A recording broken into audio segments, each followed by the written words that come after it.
अरे रमुआ भैया का हो अरे की छेद छेद हो जाए तोरा बात में अरे की शाहपुर में खिलल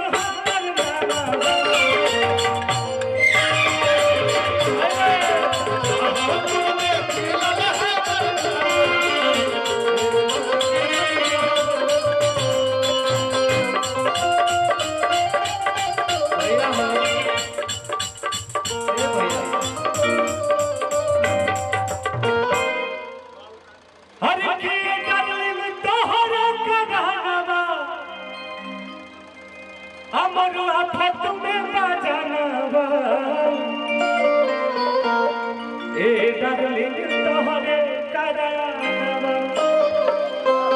अरे तो फोटो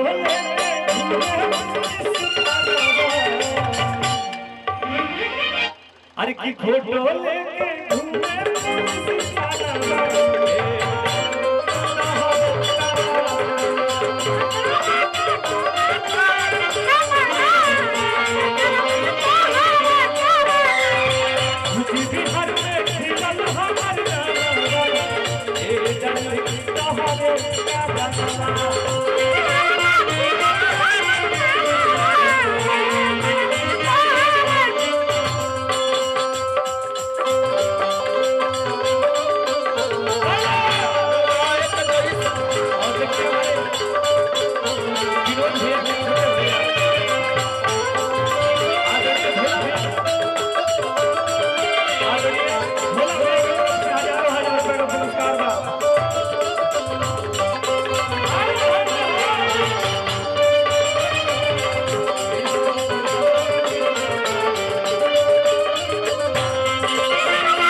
अरे की बनते अपराधी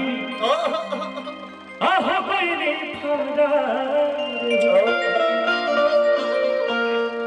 गुंडा घोषित कई देलस हमके सारा कार भैया थोड़ा सा बजा दलो अरे की बनते अपराधी गुंडा घोषित कई देलस हमके सारा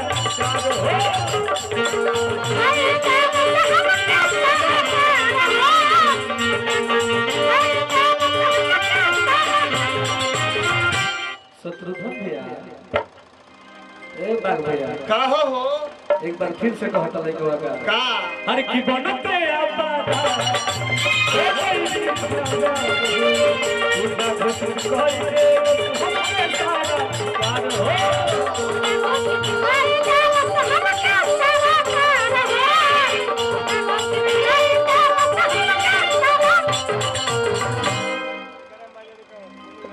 अरे की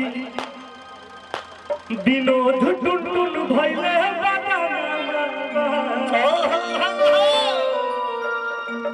अरे की भोला टुनटुन भइले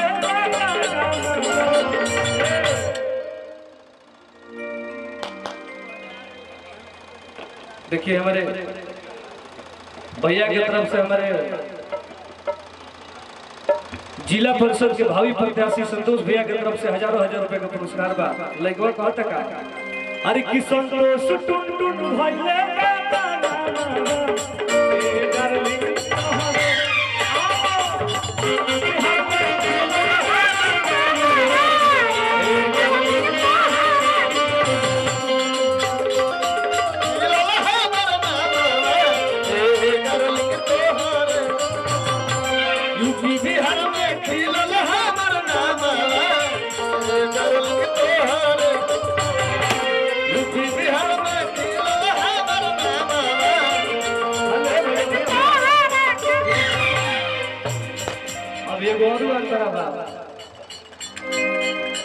लइकवा कहता का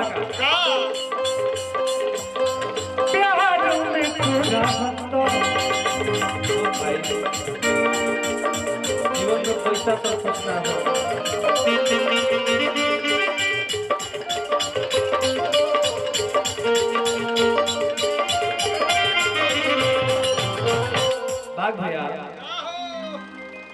लइकवा कहत का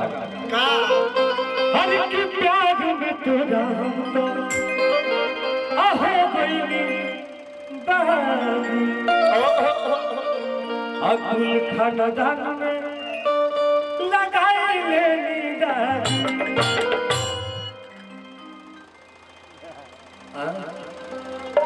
दुबराई लाइक है वेरी डबल ट्यूनिंग चल रहा डबल ड्यूटी डबल ड्यूटी भाई अरे की प्यार में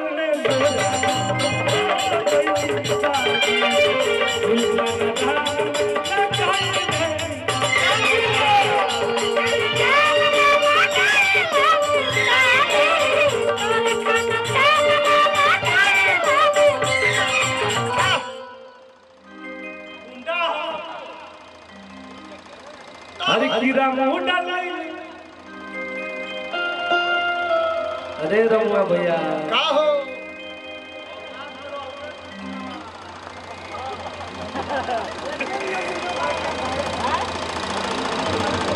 ना इतना चलता है ये कहीं पे मुझे कुछ भी बोल सकते हैं इतना मैं इनको दर्जा दिया हूँ है ना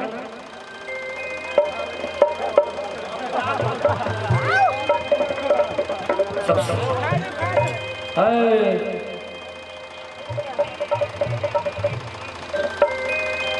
देखिए हमारे दो तीन भैया हमारे आए जो कि मुझे बहुत ज्यादा सपोर्ट किए। इसमें हमारा सबसे प्यारा भाई रामू यादव जी हैं जो मुझे बहुत ज्यादा मानते हैं। कुछ भी बोल सकते हो यार, मंच पे टुनटुन यादव को 2 तबला मार भी दोगे तो मेरे बड़े भाई हो। किरे पगली ते मोटा लगले अरे किरे रामू भैया ते भूले लगले जब से अपना भाई टुनटुनवा भी से जाए लगले अरे रामू भैया ते भूले लगले। लेकिन रखे जगह हवा अरे की बिने रामू भैले तोहरे बदला। और देखिए हमारे मनाचक के टाइगर बालू माफिया आदरणीय बड़े भैया अरुण भैया की तरफ से हजारों रुपए के पुरस्कार का और परिवार से हमारा एक तरफा प्यार मिलेला। मैं ना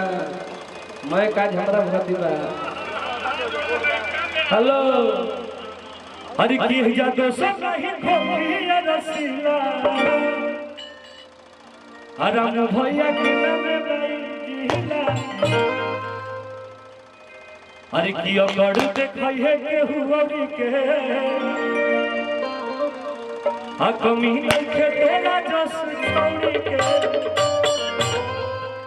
अरे की छेद हो जाए तोरा बाती में रे मरी शिक्षक के 6 गोली छाती में रे आ पावर होला खाली बिहार के माटी में रे। देखिए हमारे अपने लोगों के तरफ से बहुत पुरस्कार बा और ये मोहब्बत हमेशा बना रहे के चाहिए। हर की